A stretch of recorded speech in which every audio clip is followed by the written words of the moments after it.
All right, good morning, everybody. Good morning. It's about 7 a.m. The sun is starting to rise, and it is time for a garden tour.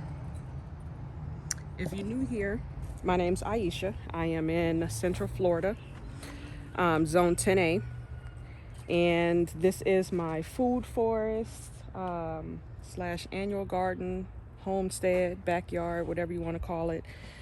We've been here for 2 years. We've done a lot. We are in kind of wrapping up our spring garden. We've had temperatures in the 90s all week. It's still pretty cool in the morning. Right now it's about 70, but it will get to the 90s. No rain for at least 2 weeks. We've had like a sprinkle here and there, but that's not nearly enough. I have a lot of sugar sand that is underneath all of these trees, all of these gardens. So it makes it very challenging to retain water. So I do a lot of raised bed gardening for my annual crops. And I do have an in-ground bed that I started this year. And we're going to talk about a lot of those challenges that I've been having since we've hit our dry season. So let's go ahead and get started. I'm actually going to start on, let me just show you guys. The fence is down. We lost part of our fence. Well, it wasn't even our fence, it was the neighbor's fence during the Hurricane Milton. We are finally getting the fence repaired. So our neighbors went ahead and removed the fence, even though they didn't agree to pay half of the new fence installed, but that's okay. At least the fence is down. We're going to get it replaced. So I'm happy about that. I'm going to start over here because I always forget this side of the garden. Here is some ginger. This is shampoo ginger coming up here. And this one is the regular ginger that we, buy in a grocery store. I did have some turmeric in here, but I don't see that popping back up. So the shampoo ginger is coming in nicely. It does die back every winter and then shoots up the brand new sprouts in the spring. So we've got some more coming through. We've got some bananas. I believe these are the Grand Name bananas. This is my rainwater catchment system. It's just a trash can that I added a spout to. And I put a cloth over it to kind of keep the mosquitoes and stuff out. I relocated my star fruits. This is a Cary star fruit over here. It was really struggling in the food forest island. There's no wind protection. So it was getting really beat up and battered anytime we had a windstorm. So it's doing a little bit better over here. It's been mulched in pretty good, so it's retaining a little bit of moisture. It's even put on some new growth. And then these are some elephant ears. And this is another banana that I added. We put in these queen palms. We've got them staked up. They took a beating with Milton. This used to be our pond. We've since drained it. We're going to relocate it to the back of the property and hopefully get eventually a pool and patio put in over here.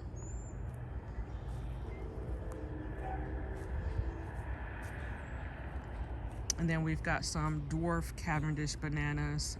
You'll see random pineapples throughout the property. These are just store-bought pineapples. This is my main annual garden.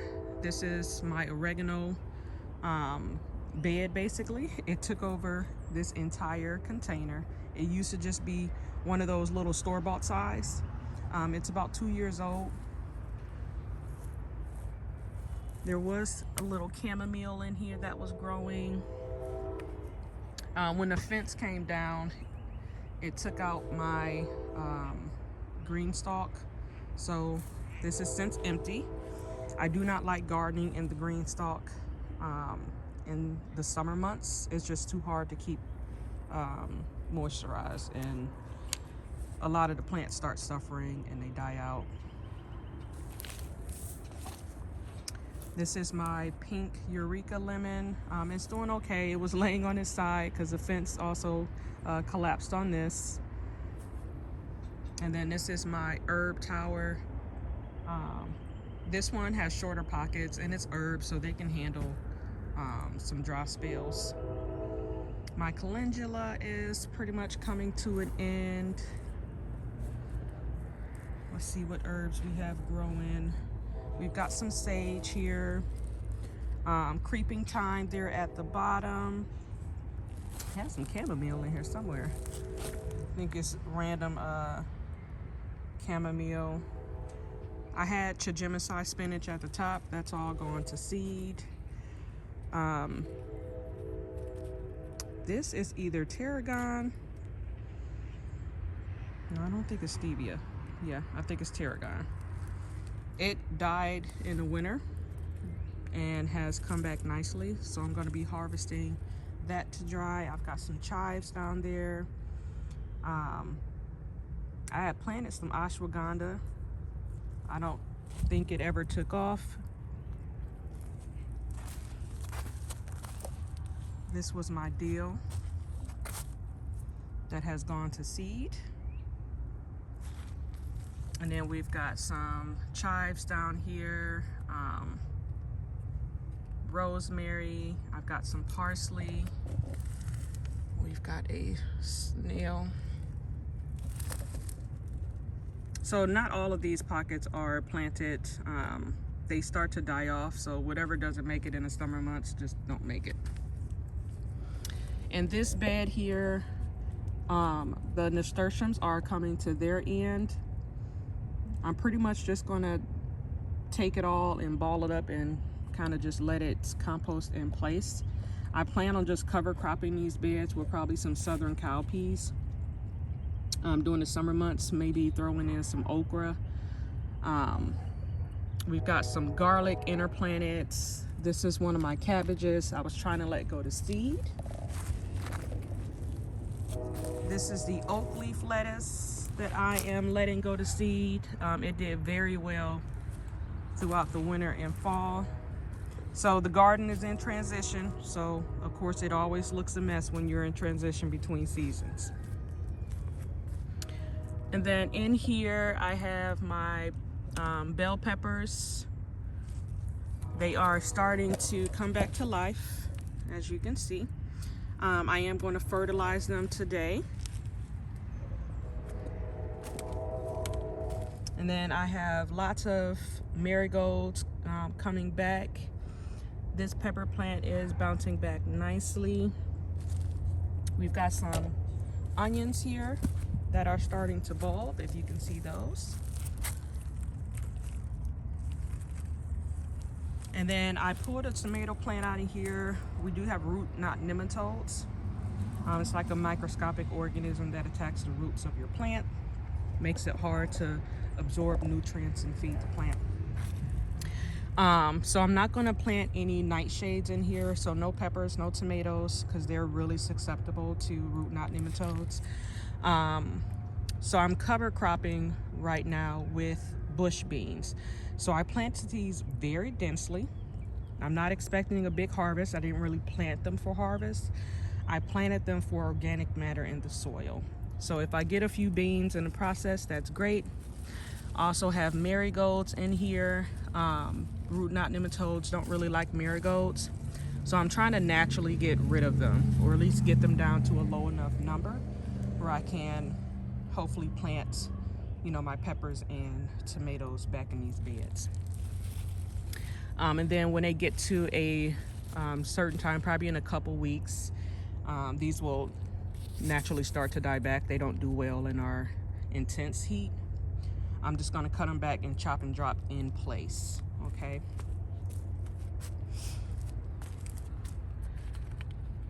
I'll be harvesting some of my collard greens today. I've harvested probably 6 or 7 times from these already. They have been doing really well. We're just now starting to get some bug damage, like little holes, but no aphids or anything like that. That will signal that the plant itself is just struggling. It's just the pests are starting to find it. And then here I have green onions. I've got some more garlic in place here. This is some thyme, another rogue onion. This is another bell pepper, doing well. So I have it covered because I lost a lot of my sweet peppers last year to rodents. Tomatoes are coming to an end. It's just been so hot. This is my midnight snack variety. So I'll leave it in. I just kind of try to pick off the burnt ends. Calendula coming to the end. I did plant some crimson watermelon in this bed. I planted one over here in this bed. That grows well during the summer, as long as, you know, it can make it past the pest pressure. And then we've got some dinosaur kale here. That's 2 years old.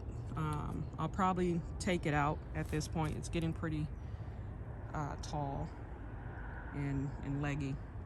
So I'll be starting a new one this summer.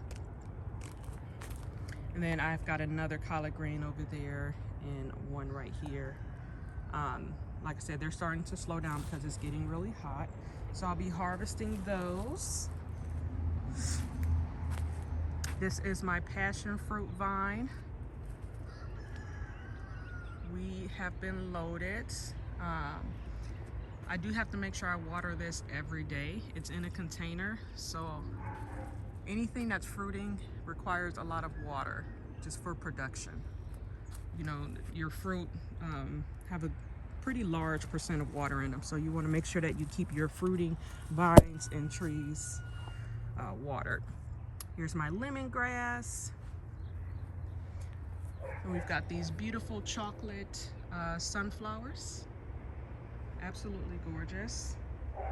These are my tiger lilies coming up. They die back after they flower. You've got more sunflowers. This is some garlic and weeds. So I'll be pulling all of this up. And then this was lemon basil. I just let it flower, seed, flower, seed.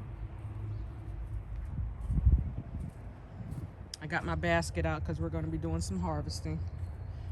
This was a blackberry that I got from one of the big box stores. Hasn't really been doing all that great. It is blackberry season, so I may remove this out of this pot and plant something else. Cranberry hibiscus, you'll see that all throughout the food forest. We've got a Myers lemon. It had a lot of blooms. We lost a lot. We had like a windstorm and it blew a lot of them off, but we do still have some baby lemons hanging on there. This is my LSU purple fig. We've got a lot of figs coming on.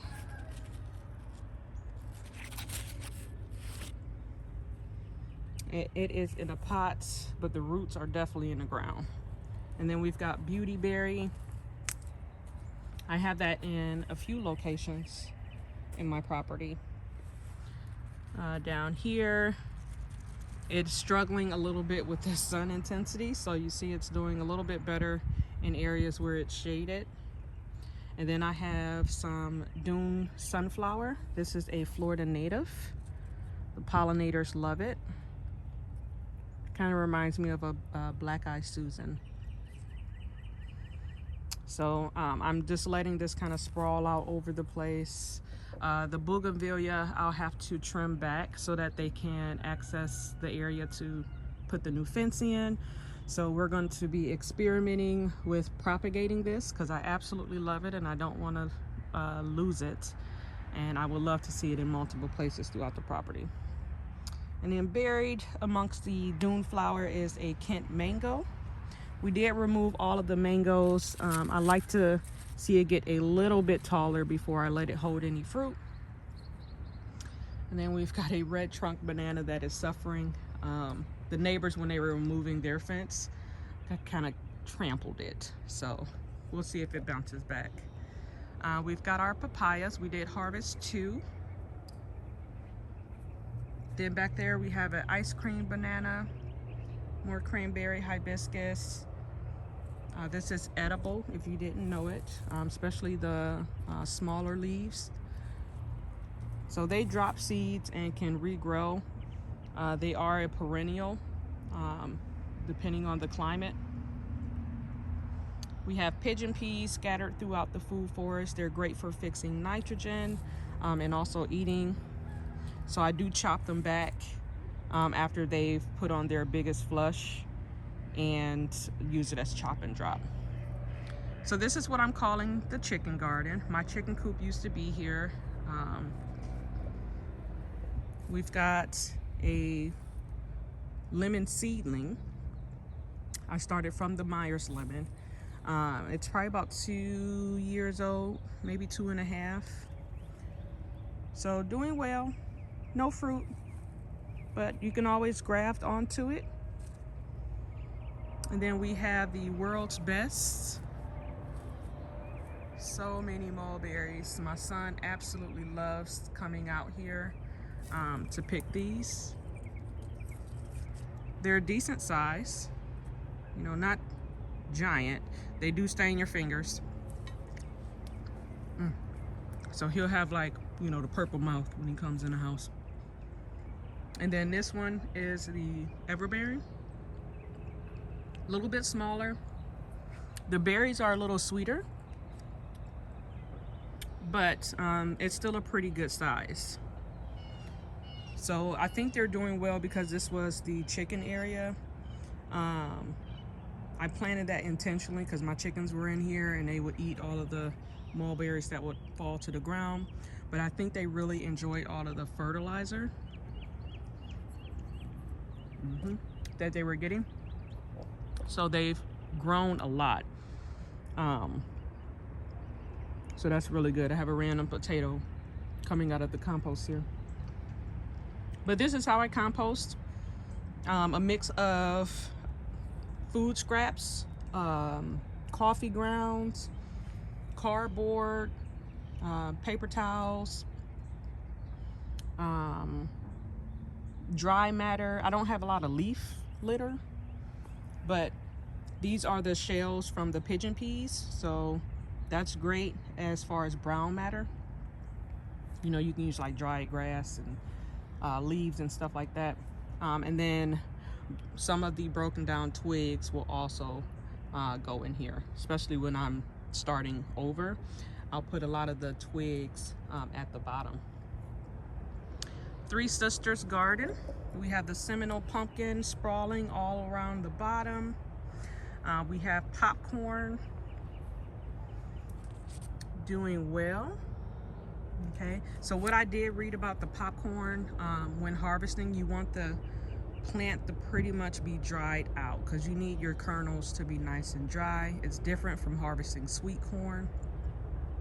So although the tassels have dried out, the corn itself still feels pretty squishy and the plant is still pretty green. So I'll be waiting until this dries pretty much all the way out.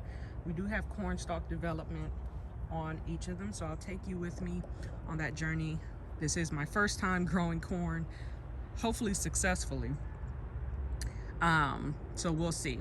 And then climbing up each corn stalk are pole beans. And you can see in here, we have been harvesting them.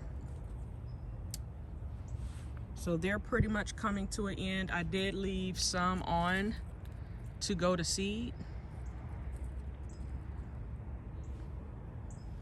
We've got some new silks coming.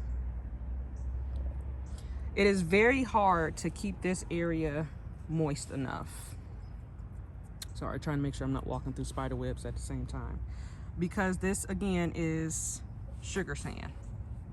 But because the chickens were in here, there's a lot of nutrients in the sand. However, sand is very fast draining. So even with watering every single day, the plants are really struggling. That's a lemon cucumber. It's really struggling to stay alive. And when plants start to struggle, they release chemicals in the air that will attract all the bugs. And the bugs will come to basically take it down. We've got some longevity spinach. This is the tropical spinach, loves our heat. I've got some Egyptian spinach here. And then I've got some bee balm.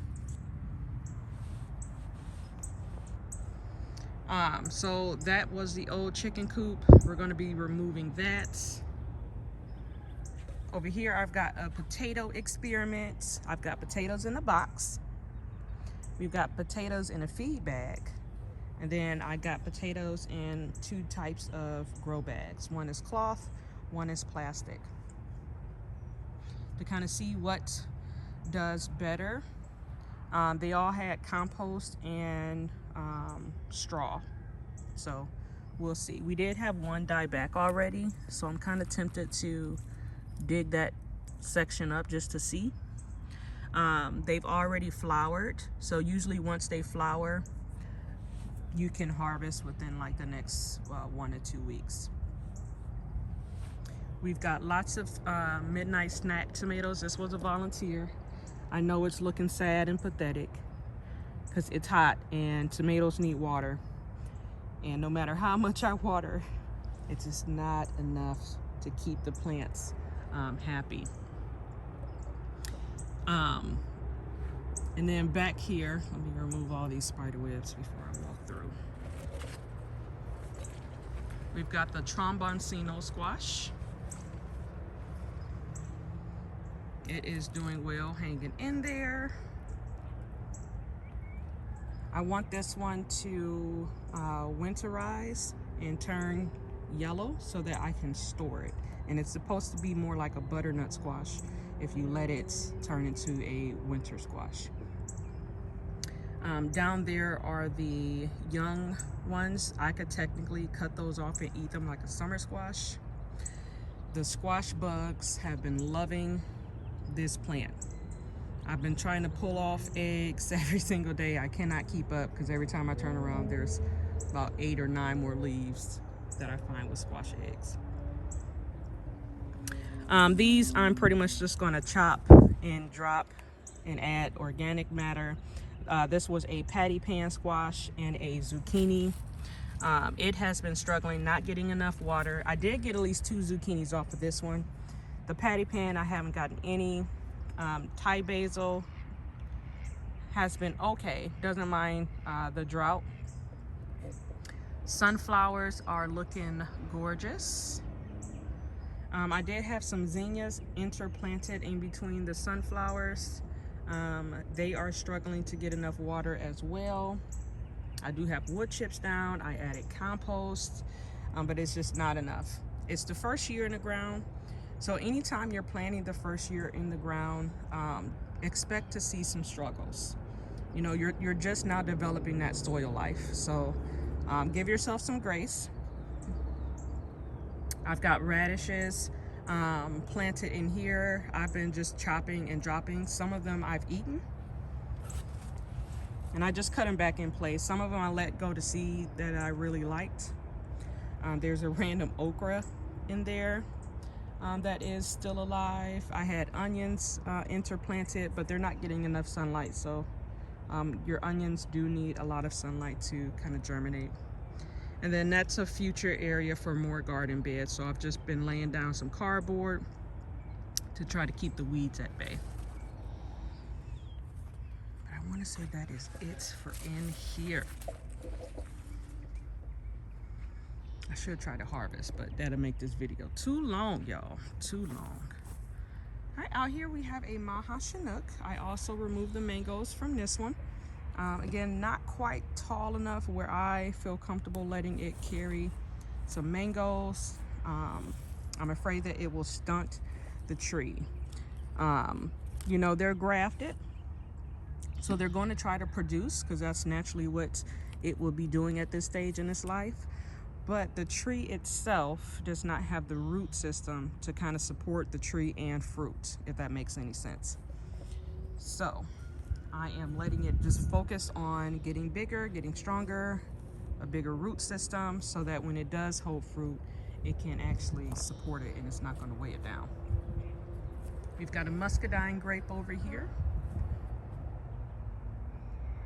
This one is a white variety called Blanc de Bois. This is an in-ground bed that I'm started this year using soil from the yard, composting in place to see if I can try to fill this bed, hopefully completely for free by the fall. This will be one of my fall gardening beds. So all summer long, I'll just be adding the compost as it breaks down to here. This was my soursop. I'm afraid that I've lost it, guys. It was laying on its side. It got knocked over twice. What was it, Nadine and then Milton? They were like 2 weeks apart. And then we had a few cold nights, and I think it was just too much for the soursop. It's kind of in the middle of the island by itself. There's nothing close to it, so there's no wind protection to kind of keep it warm like a little blanket. Now, had it been planted maybe in here where it has protection from the Mexican sunflower, the guava, and the banana, maybe it would have did a little better. But I did buy another one that I'll show you guys. On this side of the Food Forest Island, we've got the Cavendish banana. We've got more pineapples. I planted a Roselle hibiscus or Jamaican sorrel. We've got moringa here. This is my pink guava. We've been harvesting all winter long. It does have a new spring flush coming out, and it is starting to blossom some more. Mexican sunflower is great for wind protection, is great for providing shade to some of your more fragile trees. And because it grows fast and does not really care about our soil, it's great for chop and drop. It also produces these gorgeous sunflowers that the pollinators absolutely love. I have an aloe kind of tucked in there. It doesn't like too much sun, so it's kind of in a great location. It gets all morning sun and no evening sun.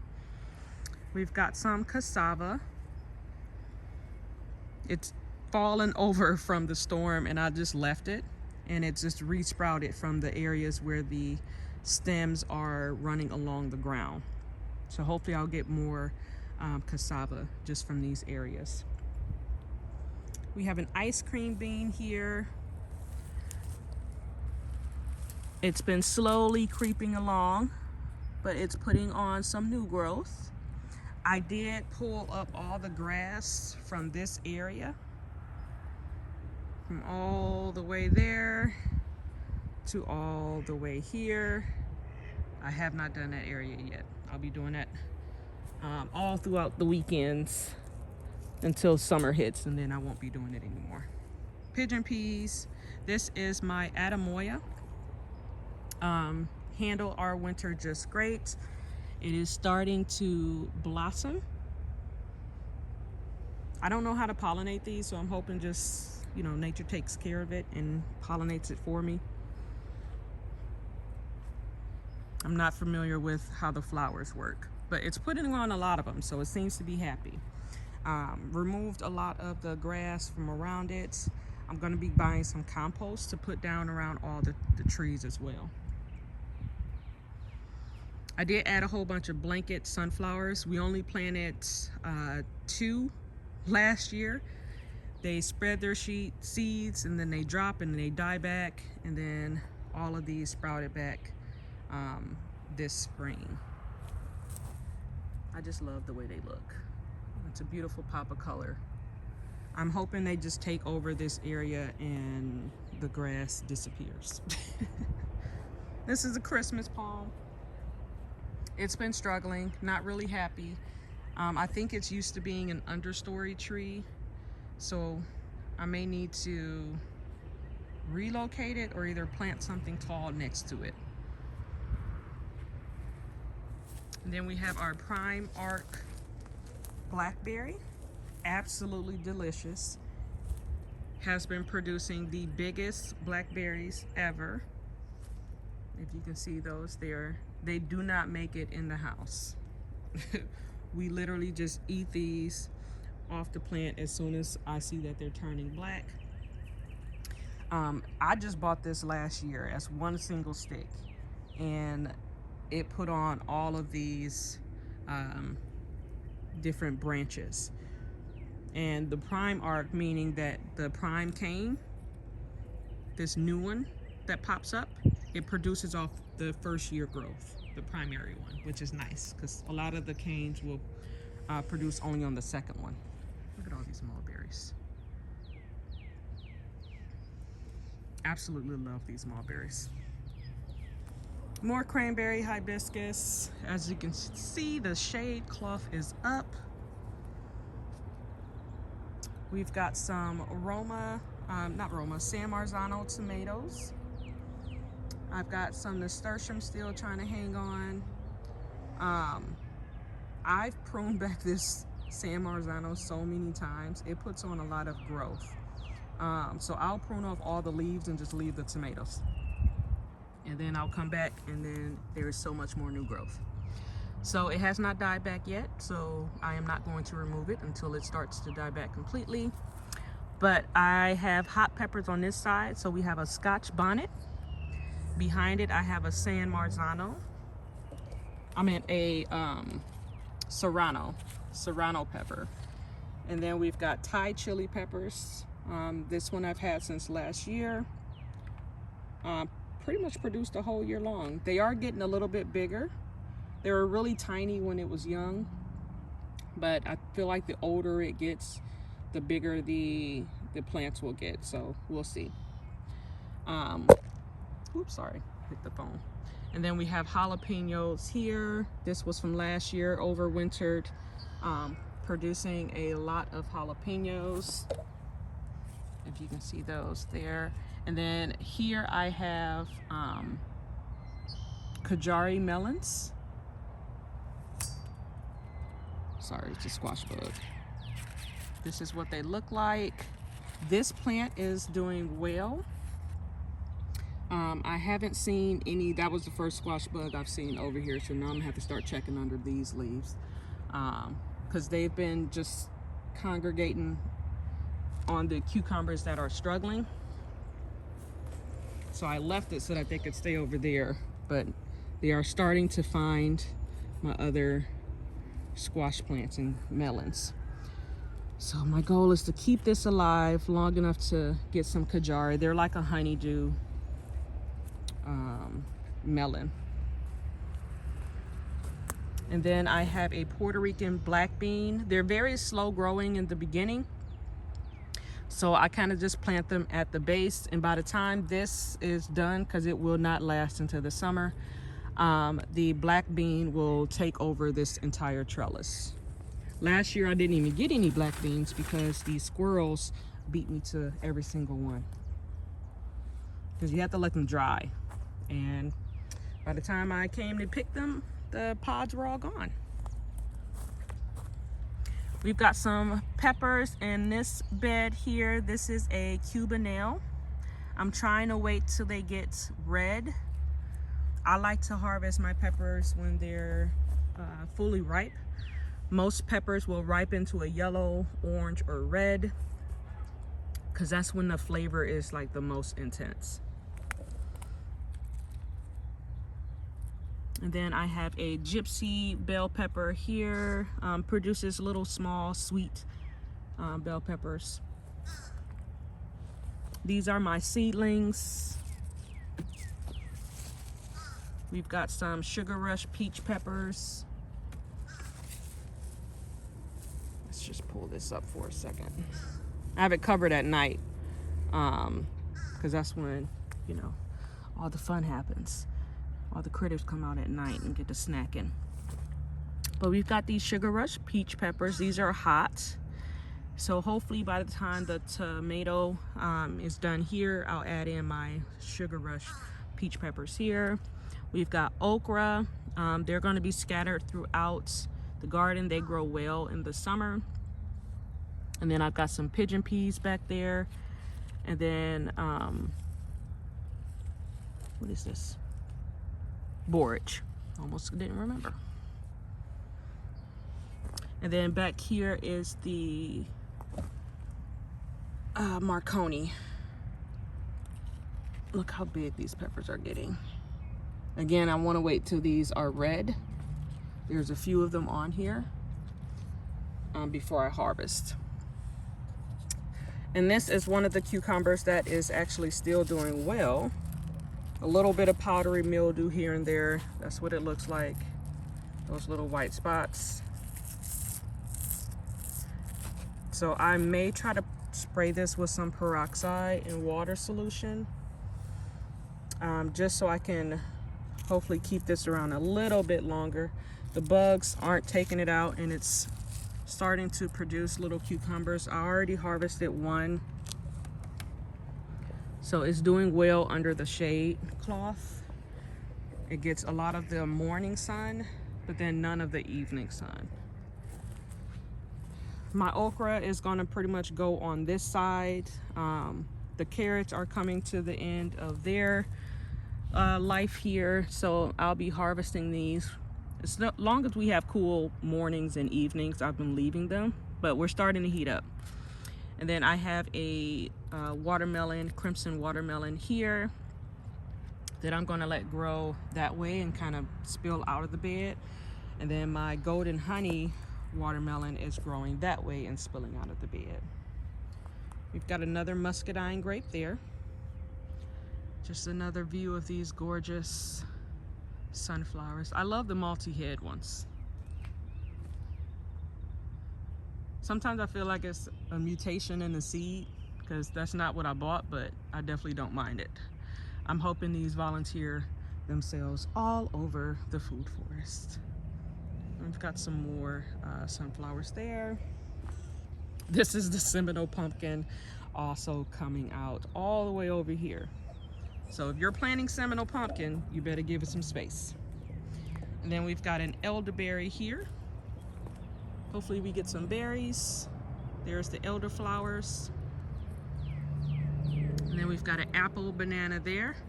That's where we were keeping the ducks. I've relocated them over there while the fence is down. I may actually keep them over there, you know, a little more organized. This is kind of a makeshift, and continue to extend the garden, either with raised beds or in-ground beds. But those are my 4 ducks, 2 males, 2 females.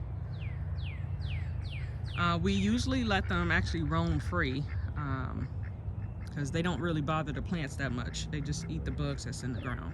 So that I don't mind. But then when I do that, I have random pockets of eggs. So yeah, I planted these grasses. These are, I always forget the name of them. Waxahachie grass. It's like a clumping grass. That one is struggling. This one is doing amazing, because when I kept their pool right here and I would empty it, it would get a lot of the runoff. So it was getting fertilized every single week. And that one was getting watered when I remembered to water it. And then back there is my Brogden avocado. It doesn't require a lot of water, so I just water it once a week. And it is doing well. And I forget what that gorgeous plant is, but it's also doing well and thriving. We're going to be cleaning up this whole area.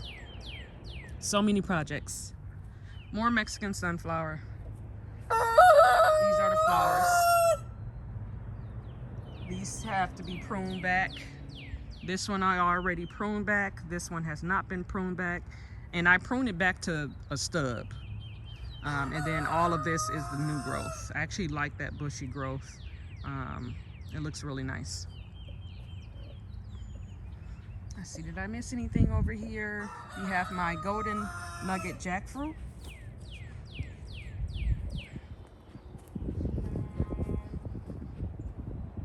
I've got some trees planted back here. Lots of open space still. Sorry about the sun. We've got a Royal Poinciana, not edible, but I love the tree. And hopefully it'll provide some canopy. I do plan on adding some fruit trees down this row. This side gets full sun all day long. It's the north side of my garden, but it's south of the fence, so nothing really shades it. This will eventually shade out the area, but we'll be fine. The trees will be tall enough. I'm planting my Valencia Pride, which is a vigorous grower, back here, so I don't mind it getting a little bit of shade. This is my lychee. It is the Brewster variety. Struggling to keep it watered, so it is getting a little bit crispy, but trying to keep it heavily mulched. I'm going to be pushing back some of the mulch, adding more compost and remulching, just to try to keep this tree satisfied. On this side of the Food Forest Island, there's a coconut palm hidden in here, just trying to keep it protected from the elements. Cranberry hibiscus. We've got more Mexican sunflower that I planted. They grow from cutting.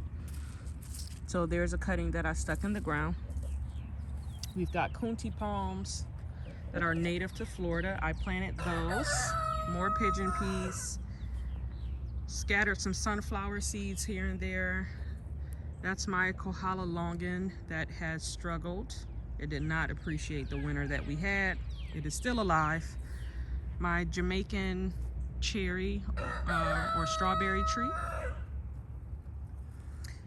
My Barbados cherry is losing its leaves, but it's still alive. It's trying to come back. I have some Katuk in here that is also struggling. Again, gonna be removing all of this grass, adding a lot more compost, and then a lot more mulch to try to keep the water level in here at a level where the plants can survive. More pigeon peas. My poor little Julie mango. She has struggled no matter where I put her. She hasn't died, but she just is not thriving. And then we've got some more Katuk. I had a ground cherry in here that got crucified by the sun. I've got some sweet potatoes vining in here as ground cover. We've got some Okinawan spinach, more Katuk, more sunflowers.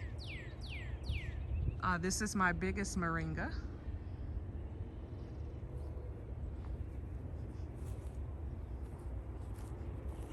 More pigeon peas, more pigeon peas. This is my dwarf Hawaiian mango.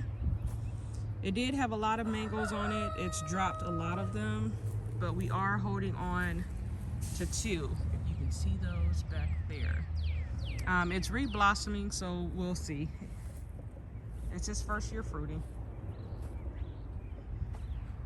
Got a pineapple in a pot. This was given to me by my neighbor when she was moving, because she knew I like to grow food. And it is my only pineapple that I have this year. All of my pineapples produced last year. There's my rabbits. We have more pineapples there, pineapples there.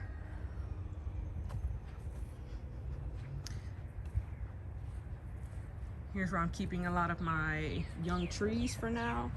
I have a sycamore maple that was given to me by a friend at the church from her tree. We've got pots. Some have sugar cane in them. This is ginger coming up. This is a mountain soursop. Has more tolerance to cold weather. So this is what's going to be replacing my other soursop. And then this is the Valencia Pride. And then this is a longan that was given to me by a neighbor. And it came with the bok choy. We've got pineapple guava. These are my 2 avocados that I started from seed. This is the Nishikawa. It's a Hawaiian variety, absolutely delicious. And then that's a Rani. And then this poor little thing needs to grow in the ground today. This is my Eugenia uniflora. It's a black cherry. And then I have some longan and lychee seedlings. And this is my Eugenia calcina. It's the long cherry. These will be going in the ground today. They're going to be going in over here. This is my achacha. Doing okay. No growth, but it hasn't died. Just planted this last year. This is my rose, getting ready to put on some new flowers. And then I'm going to be planting the cherry varieties along here.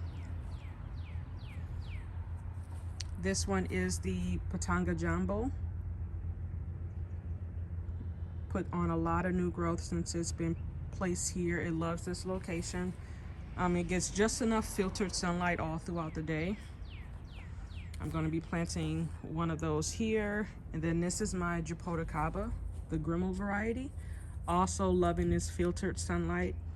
And then it's under the easement of the house. So during our rainy season, it gets, you know, a pretty decent amount of water. So I'll be pulling up a lot of these weeds that we have here. I'm going to pretend like we didn't see that trash pile. This is my pomegranate that I just bought. It's putting on some new growth, so we'll see.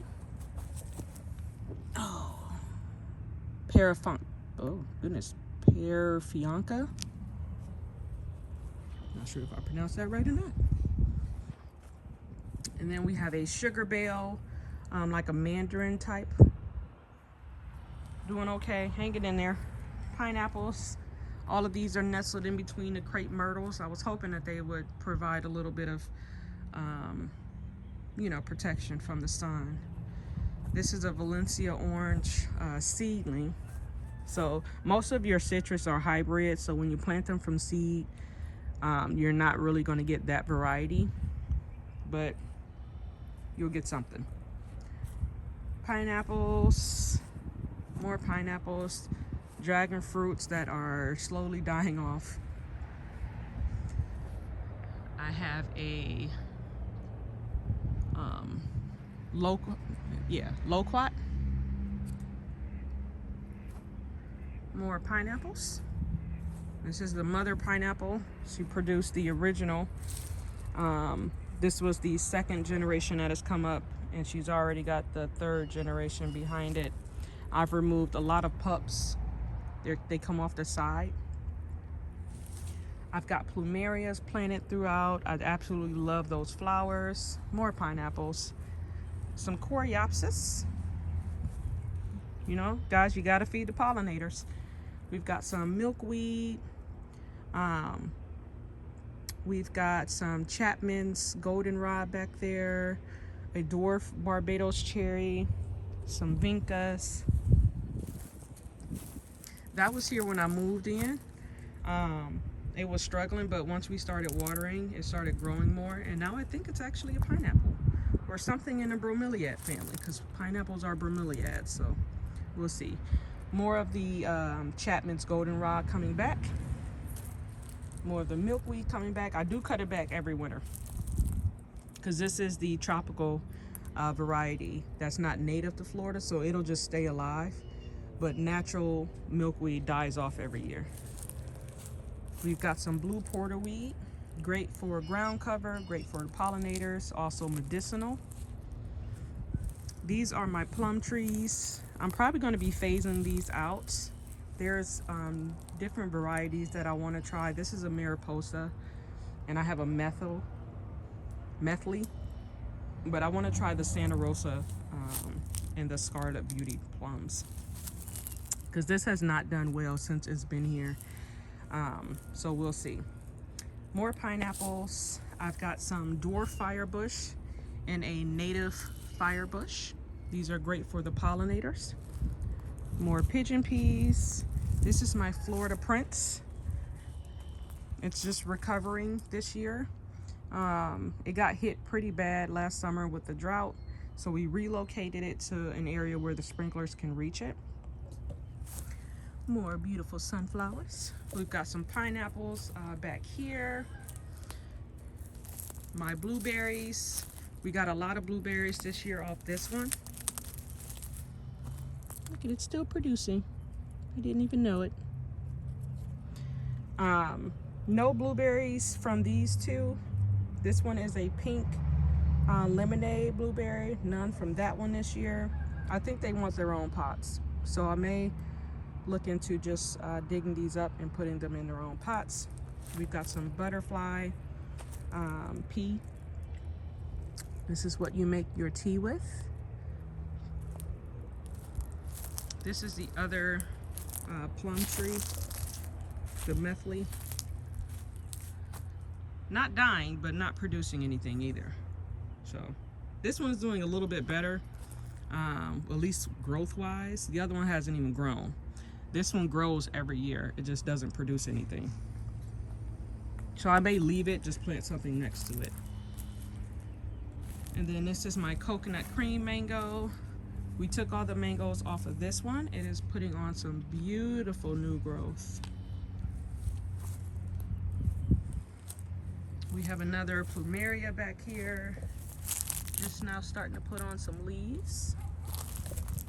More Mexican sunflower. I forget what this little tree is called. I want to say the money tree or something like that. During Milton, the whole top of it snapped off. Literally, like a clean break. So I just moved it over here and watered it, and it came back. And then I have some table grapes. One is Reliance and the other one is Niagara. I can't remember which is which because the tags faded and broke. But they are doing well. Guess we'll find out whenever they produce. And they're in these little bench containers. And then whatever this tree is, this was here when I moved in. I just relocated it to a location where it isn't as vulnerable. And that is the whole food forest, guys. I hope you enjoyed this tour. I know it was incredibly long, almost an hour, so thank you for bearing with me to the very end. I absolutely love you guys. Thank you for supporting my channel and you know, helping me along the way, just really keeping me motivated. It's a lot of hard work. So with that being said, don't forget to like, follow, and subscribe. Drop a comment down below. Let me know what zone you're in, what you're growing, and what you plan on doing this summer. All right? Love you guys. Bye.